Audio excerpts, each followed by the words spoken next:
রাজকুমার সিনেমার মা। তো রাজকুমার সিনেমাটা সিনেমা হলে অধিকাংশ দর্শকের ভালো লাগার পেছনের সবথেকে বড় কারণ হচ্ছে মা। মা এবং ছেলের ভালোবাসার গল্প। তো সেই গানটাই আজকে রিলিজ করা হয়েছে। মা গানটা তো কেমন ছিল, এই গানটা শাকিব খানের অভিনয় বা কেমন ছিল। আরো একটা বিষয় যে বেশ কিছুদিন ধরে আমার মাথায় একটা জিনিস ঘুরপাক খাচ্ছে, যদি মাহিয়া মাহির জায়গায় এখানে শাবনূর থাকতেন, সাকিবের মায়ের ভূমিকায় শাবনূর থাকতেন, তাহলে জিনিসটা কেমন হতো। তো প্রথম কথা হচ্ছে এই যে গানটা সিনেমায়, আমি গানটা সিনেমা হলে একবার দেখেছি। তো সিনেমায় কিন্তু এই গানটা এভাবে আসে না।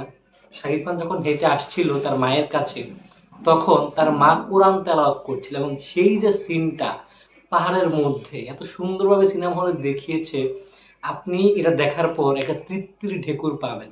তো গানটা তার পরে আসে, বাট এখানে গানটা এই পোর্শনে সেট আপ করেছে, যেটাও কিন্তু বেশ ভালো লাগছে।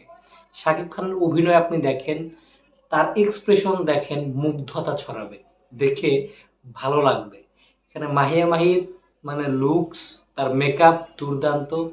শেষের পোর্শনে সে যেভাবে বসে রয়েছে, জাস্ট ওইটুকু পোর্শনটা আমরা দেখতে পাই, খুবই ভালো লাগছে। এবং আমার যেটা পার্সোনাল অপিনিয়ন, যদি এখানে মাহিয়া মাহির জায়গায় শাবনূর থাকতো, কারণ পরিচালকের ভাষ্যমতে মাহিয়া মাহিকে এজন্যই নেওয়া হয়েছে যে শাকিব খানের ইয়ং যে মা থাকবে তাকে দেখানোর জন্য পারফেক্ট একটা কাস্ট দরকার, যার মধ্যে সেই চার্মনেসটা থাকবে এবং এট দ্য সেম টাইম বৃদ্ধ বয়সেও যাকে মানাবে। এখানে যদি শাবনূর থাকতেন, সেও কিন্তু ওই যে ইয়াং যে মা যেখানে মাহিয়া মাহি রয়েছে সেই ভূমিকায় জাস্ট ফাটিয়ে দিত, দুর্দান্ত কাজ করতে পারতো শাবনূর। এবং বৃদ্ধ বয়সের যে মা, সেই পোর্শনটা আমার মনে হয় মাহিয়া মাহির থেকে শাবনূরকে আরো বেশি ভালো মানাতো। যদিও মাহিয়া মাহি কিন্তু এখানে দুর্দান্ত কাজ করেছে, তার অভিনয় নিয়ে এই পোর্শনে আপনি কথা বলার কোনো জায়গা পাবেন না, দুর্দান্ত কাজ করেছে মাহিয়া মাহি। সে অনেক বছর পর এটা বলা যায় যে এই সিনেমার মাধ্যমে কামব্যাক করেছে, বাট এটা জাস্ট আমার পার্সোনাল ওপিনিয়ন।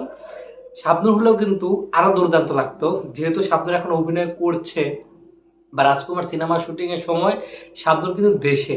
তো পরিচালক কেন যে শাবনূরের কথা ভাবেনি, এটা জাস্ট আমি মানে ভাবি যে কেন পরিচালক শাবনূরের কথা ভাবেনি, ভাবলে কিন্তু আরো বেশি ভালো হতো এবং দুর্দান্ত একটা কিছু আমরা পেতাম, যেটা দর্শকদের আরো বেশি মানে টানতো ওই সিনেমাটা দেখার জন্য। সিনেমাটার কেস, সিনেমাটার হাইপ আরো উঁচুতে উঠতো যদি শাবনূর এখানে থাকতো।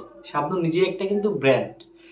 তো এই জিনিসটা আমার বারবারই মনে হয়, বাট গানটা দুর্দান্ত। গানটা যেভাবে গাওয়া হয়েছে, গানগুলোর লিরিক্স, সুর, যে গেয়েছেন দুর্দান্ত গেয়েছে। এখানে ভিজুয়ালি দেখতেও বেশ সুন্দর, শাকিব খানকে দুর্দান্ত লাগছে, অভিনয় মানে খুবই ভালো, মাহিয়া মাহিও বেশ ভালো। তবে আমার কাছে মনে হয় শাবনূর থাকলেও বেশ ভালো হতো। তো আপনাদের কাছে কি মনে হয়, শাবনূর থাকলে এই সিনেমাটা বা এই গানটা কিরকম ইম্প্যাক্ট পড়তো, সেটা অবশ্যই কমেন্টে জানাবেন। ভিডিওটি ভালো লাগে লাইক কমেন্ট সাবস্ক্রাইব করতে ভুলবেন না।